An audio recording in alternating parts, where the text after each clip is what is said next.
Stay tuned for the Joan Quinn Profiles. As an editor for Andy Warhol's Interview, the Los Angeles Herald-Examiner, LA Style, and Detour magazines, Joan covered the social set, the Hollywood hotshots, the international art scene, the mysteries of food, the excitement of travel, and the fabulous world of fashion. Joan continues to find creative people on the cutting edge who make things happen. Here's Joan Agajanian Quinn. Hi, I'm Joan Quinn, and welcome to the Joan Quinn Profiles.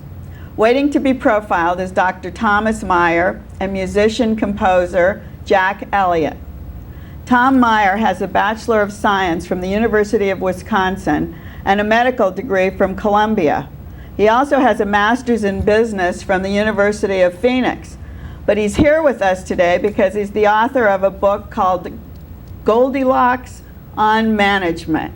Couldn't you decide to do with what to do with all of your degrees, Tom? Well, I guess that's exactly it. I had so many of them, I had to find out the best way to position it. And I found I've worked in healthcare a long time on the administrative side, and that's how we got involved with doing a book on really management. I see. But you have some other things, some other letters after your name. Yeah. CPE. Yeah. That's College of Physician Executives. Okay, and FA. It's the same thing. It's a accreditation in physician executives. Essentially, it's all about being an administrator within medical in healthcare. And did that happen because, did you ever practice? Yes, I practiced for actually about 11 years in both Oregon and in Minneapolis. And you really like the management part better? Absolutely. I saw it as a way, I'm a family physician, and though I like very much that role, I saw it as a way of taking care of more patients, though at a greater distance. So the management role in healthcare is an interesting challenge. It's really important too, and it doesn't seem like there's enough people in there managing the healthcare problems that are going on today. Well, exactly. Healthcare is actually the largest industry in America. Yet it's been organized pretty much what in business sense you describe as a cottage industry. Still almost 40% of physicians are in private practice in little storefront clinics. Well, who manages them? Usually their wife is the business manager or something like that. And what you're saying is it tends to go relatively unmanaged. And the whole movement in healthcare is towards more organization, more structure, more management, because we want to measure results, look at outcomes and things like that. So you're managing, or you're suggesting how to manage offices. Is that right? Doctors' offices? Well, actually, our book is a general management text, and it's really looking at management for virtually any business. And I think probably more so for small businesses, because in large businesses you can have trained people doing the management. Small businesses, people don't necessarily have formal training in management. And what we tried to convey here in the book is that management is some fairly basic principles that anybody can easily master. In fact, a lot of them you've learned a long time ago, and that was the whole fairy tale hook. You wrote this book, I'm going to hold this book up so we can see it. You wrote this book with your wife. How did you actually go about writing it? I mean, the physical part of writing it. Well, we live in Huntington Beach, and we take a walk on the beach every night. That's where we did a lot of our creative thinking, what stories we were going to use, what the lessons were, etc. Then we divided them up. She did some of the fairy tales, I did others of them. Then we read each other's, comment on them, edit each other's, etc. And it's gotten to the point now where we can no longer tell who did which chapters. And then did you actually longhand or computer, or no, what'd you do? We're pretty computer literate, so it's all word processed. You came back and did it all on the computer and then started editing it together? Sure. But you're the medical director, per se. I'm a physician. I function as a medical director. My wife is also in healthcare. She's a nurse. She's got a master's degree in education, and she works in operations. She was a chief operating officer at the organization that I was the medical director at. Well, what's a medical director? Just what you told us? Or? Medical director is the one responsible for the physician activities in an organization. Not so much the clinical things they do, though that's part of it as well, but just what hours they work, how many doctors you have. That's what you do. Exactly. But you go into just one place or a lot of places? Well, now I work as a consultant across the country, actually, working with physician organizations that are trying to get themselves more effectively organized. And coming in as someone who's not really familiar, one of the doctors working there, does it make it easier or harder? Pretty much it makes it's fairly easy because most of the situations, most of the organizations have the same problems no matter where you are in the country. So you can pretty quickly grasp what's going on. What are they? You can't get a doctor to return a call. You can't get the nurses to call you back. It's really a problem. Well, partly that's because of the small organizations. One of the things I point out to most physicians in small practices, what do you do over lunch? And they have those annoying tapes. I'm sure you've called up and you get that tape that says, we're at lunch. If it's an emergency, go to the emergency room, you know, or otherwise call back at 2. And we try to impress upon the physicians that this is not a very patient-sensitive way to function. Oh, you do? Oh, You're yeah, actually absolutely. trying to help the patient? Sure. But that's part of the organization. When you have larger organizations of physicians, groups of 3 or 4 or more physicians, that doesn't happen. You know, they overlap their lunch hours. The office is open earlier, stays open later, open through lunch. So it's really, again, it's all part of organization of the practice to make it work better. Well, let's talk about the book, because reading it was really fun, because I thought it wasn't something that had to be hospital-oriented or doctor-oriented. No, it could serve it's a general everyday management life. text, exactly. And we use the fairy tale approach to try to impress upon people that business books tend to be kind of dry and stodgy, and they don't have to be. The concepts that are there are very valid concepts, they're very important concepts, but there's a lot of ways to teach them. One of them, Red Riding Hood. I'm going to ask you about a couple of them because Sure. they're familiar to us. The Red Riding Hood story. Well, and I have to tell you the background for that. My wife was doing a contract with a large insurance company for the medical group we represented, and they sent in this new, young, naive MBA student, wet behind the ears, innocent, you know. And when she came away from the negotiation, during which our group had done extremely well, she came out and said, you know, I feel like the big bad wolf. I just had Little Red Riding Hood for lunch. And it connected with people. They knew what she was talking about. They said, oh, she really didn't know what she was doing. She was naive, huh? And that was when we began to get the sense that behind the fairy tale stories, there's this core of significance. And again, the Little Red Riding Hood story says essentially that. Don't send a naive person to do a big job. They'll be taken advantage of in the marketplace. And that can carry over to everyday life. Applies anywhere. Any business. The other one, Rumpelstiltskin. Okay, he tells the story of he can do something that is really impossible. He really can't do it. Exactly. You can't produce it. And this is so common in management. You know, we set goals, and as a manager, you always want to set, you know, what people call stretch goals, you know, a target for your employees, the people working for you to hit. But if we make those goals too unattainable, then what we'll find is people's behavior begins to do things that you might not necessarily want to see. You know, whether it's fudging the books, lying about this, doing that. And again, in Rumpelstiltskin, by asking an impossible task, spin gold out of straw, you know, the poor woman got put in the situation of giving up her firstborn. You know, that's not something people want to do, but you get forced into that situation. And it's funny how we know all these stories, and we know all the morals that go along with them, and we just really tell them as stories. We don't apply them. Yeah. And well, now you know, you're applying them. Exactly, but the role of fairy tales in society is to give children these cultural values. And that's what we should be doing when we're reading these, actually. Well, but actually, we got them when we read them, and we're just trying to remind people of them in management. One that I like a lot because it's so really simple. In business all the time, we talk about contingency planning. What are you going to do if things go wrong? Right now, we're all doing contingency planning for Y2K, right? The Three Little Pigs? Exactly. You know, I did read that. The pig that built his house out of bricks, he was planning ahead. He was concerned what happens if the wolf's been doing aerobic exercises and has got a powerful set of lungs on him. You know? Right. The other 2 pigs didn't. So that's really important. I mean, that carries over into many things. Goldilocks, she was funny.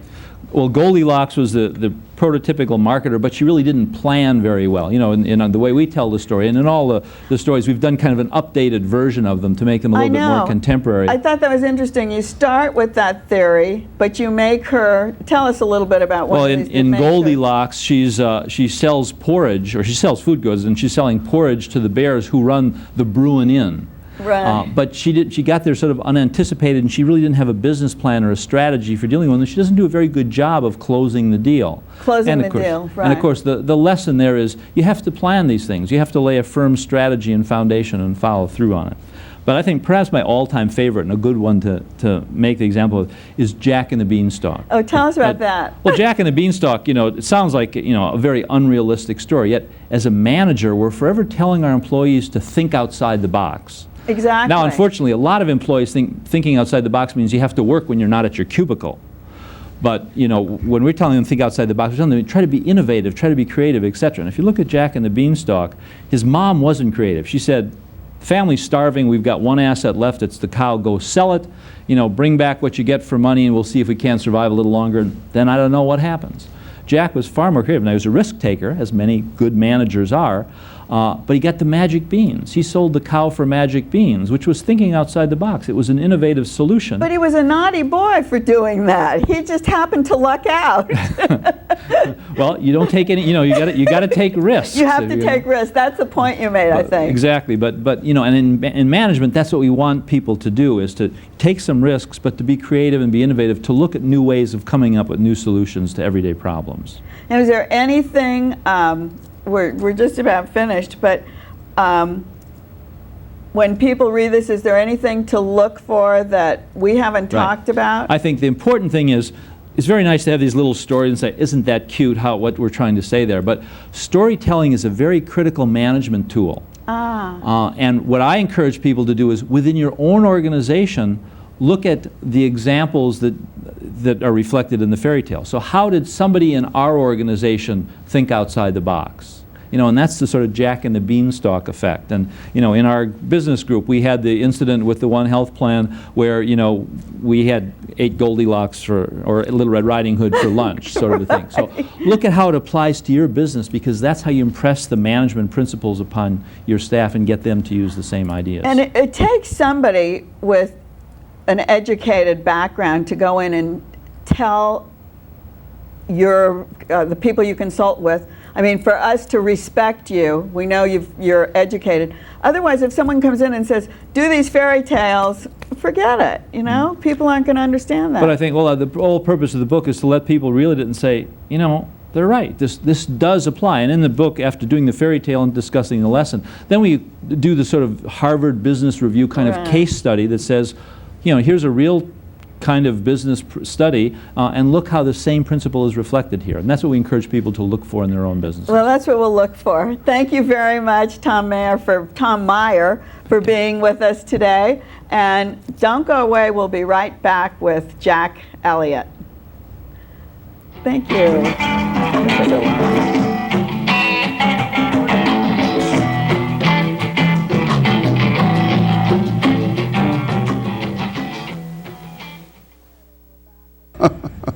Hi, I'm Joan Quinn, and we're back with the multi-talented, multi-hyphenate Jack Elliott. Jack is a music director of both the American Jazz Philharmonic and the Henry Mancini Institute. He's a composer, an arranger, a producer, and a conductor.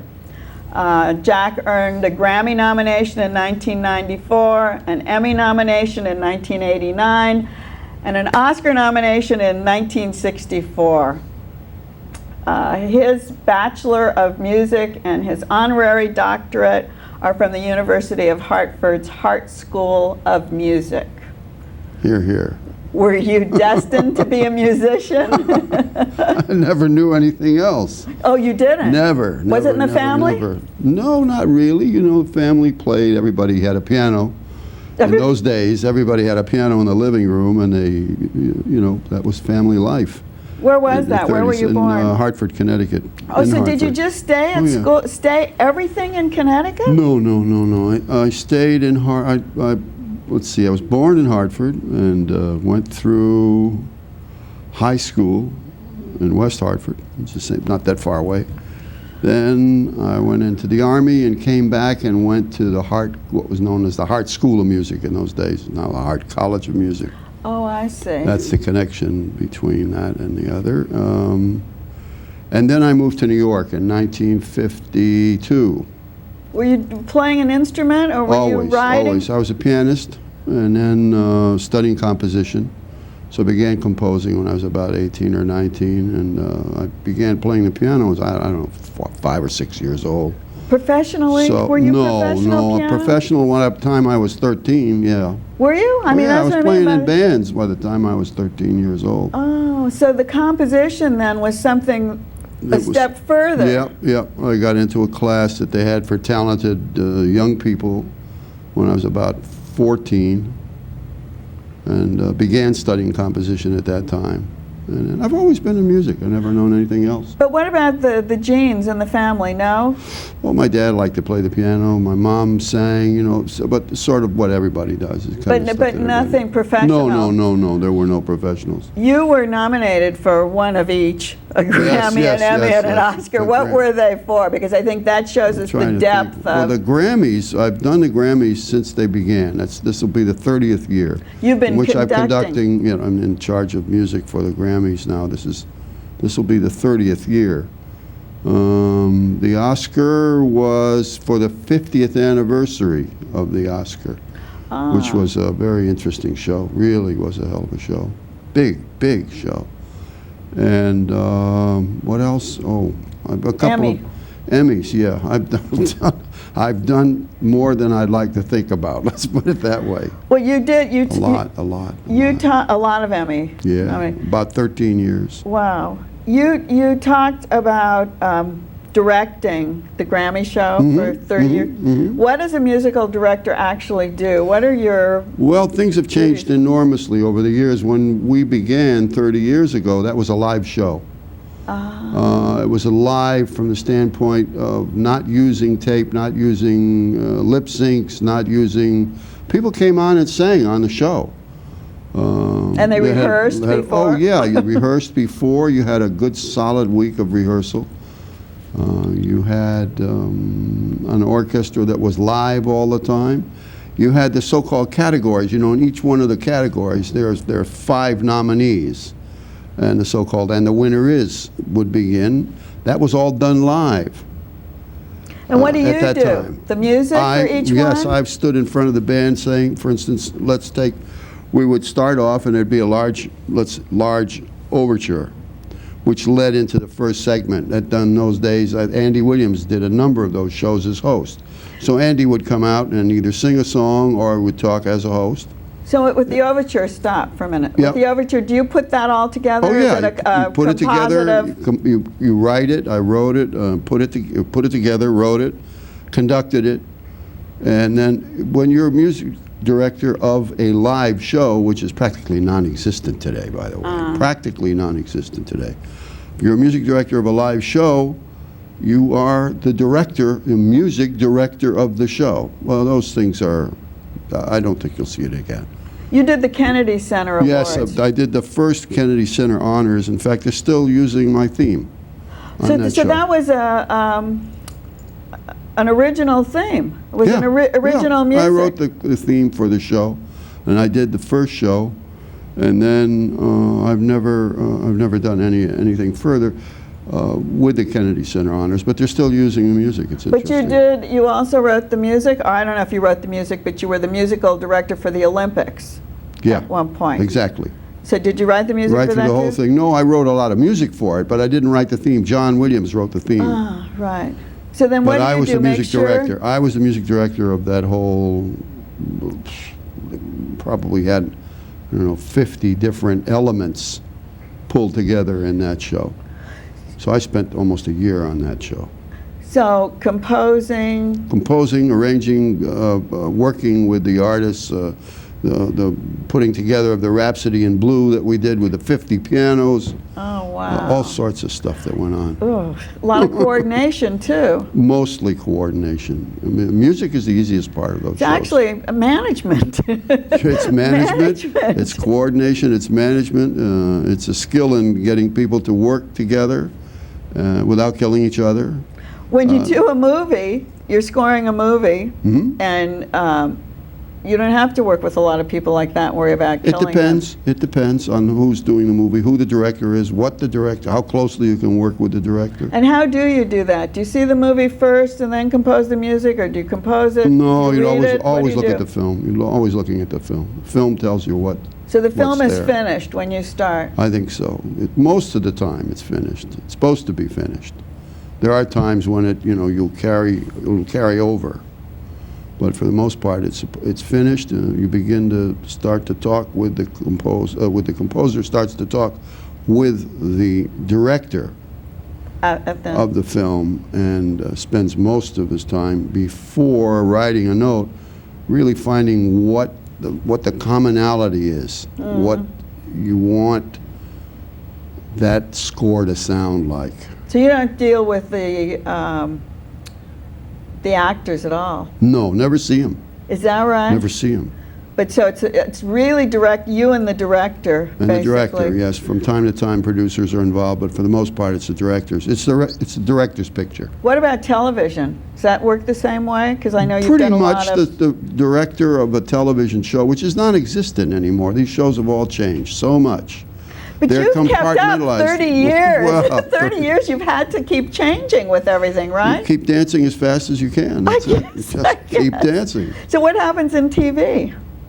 Television has totally changed as far as music is concerned. Totally changed, totally different. From what used to be a live performance, most of the time, for instance, let's take the stars as they come in.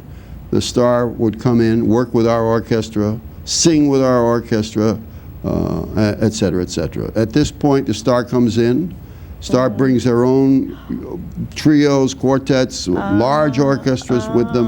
It's encapsulated so much that you don't really have the feeling of working on a live show. A live show is one thing. The Grammys are live, but a lot of the elements that go up to make make up the Grammys The themselves layers. are pre-recorded, lots of pre-recording, lots of the use of the orchestra before, it's pre-recorded before, and then they will use that track and people will sing live to that track.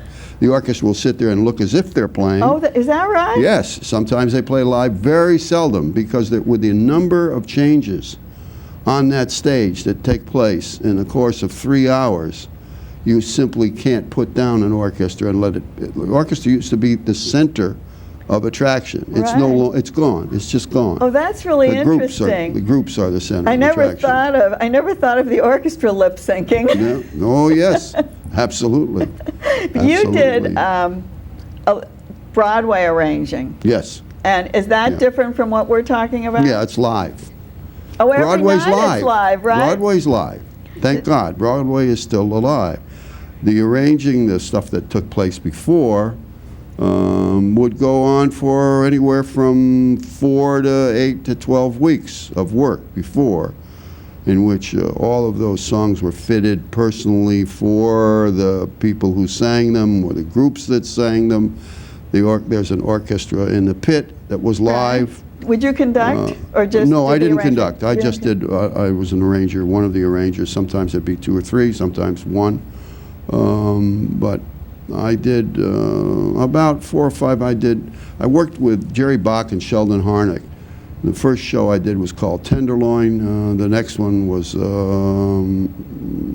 let's see. The first show was Tenderloin. The last one was Mr. President with Irving Berlin. And also before that I did She Loves Me. You also worked with Judy Garland? I worked with Garland. That's who brought me out to California. Do you wish you had stayed in New York? Would it have been a different life? Sometimes. So it might have been a different life. Well, it's night and day difference. It was then when I came out. I've been out here for 30 years now, so Right. it's a long time. But in those days, the live element in shows, both in New York and out here, was existing. You had a live show business. The way things are canned today, and the pre-recorded and controlled, much more controlled.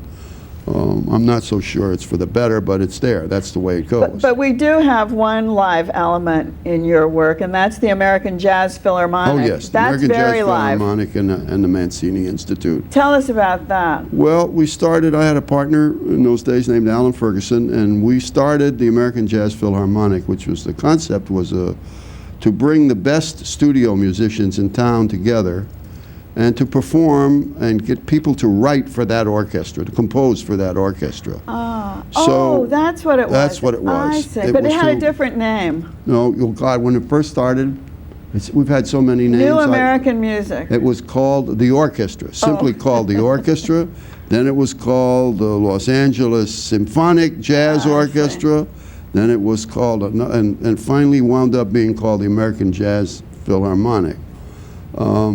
It was an orchestra of about 75 to 80 people, consisting of all the studio players here in town. And this town, along with New York, have some of the most remarkable musicians you can imagine. And we were very fortunate. We got a large grant from what later became Cigna. All right. We got almost $1 million in a grant to have composers write. And we did, I think, 2 seasons down at the Dorothy Chandler, only playing new music. Oh, and it was that's wonderful. fabulous. By this time, we've done about 125 new works that were commissioned specifically for that doesn't orchestra. happen. No. No, they don't have the money. Usually No. you don't have the money That's to right. do it. And then the great follow-up is this Henry Mancini Institute. Oh, the Institute has been the So dream. tell us about that before we have a couple of minutes left. The Mancini Institute. I started the Mancini Institute about 1.5 years after Hank died. And the idea was, and he knew about it, of course, prior to his death. But what I wanted to do was to see if we could get the best young people involved in the same kind of situation that the American Jazz Philharmonic was involved in. So we began auditioning people from all over the world. The first year we were down in Long Beach for 2 years at the auditorium down there, the Carpenter Center. And we had we had 65 people the first year who came from, some of them came from Germany, they came from Japan, they came from all over. To audition or to learn? No, they came and played for 4 weeks. They were in an orchestra playing the same kind of music that the American Jazz Philharmonic played, contemporary music. And the emphasis was, what do you do with great musicians who are just coming out of school? What do they do for money? What do they do for a job? What happens to trained musicians? And what's happening in the community? What's happening in the business? So they have the most intensive 4 weeks you can imagine. They have private lessons almost 3 times a week. They perform and rehearse every day.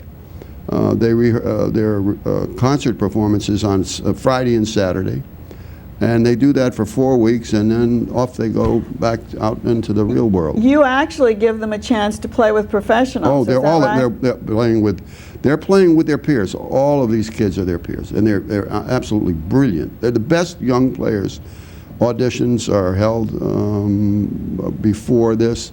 They come from, I don't know how many different places. All over. You've moved now to UCLA. That's right. Which makes it more... Oh, it's much more convenient for us. More convenient. Because everybody is here, and the faculty lives here, and the facilities, Royce Hall is a marvelous, marvelous hall. So that's fabulous. So we're there the month of August. Come and see us. Okay, and thanks for coming on and seeing us. Oh, it's my pleasure. It's Jack always a pleasure to Elliott, see Jack you. Elliott, my person who does everything.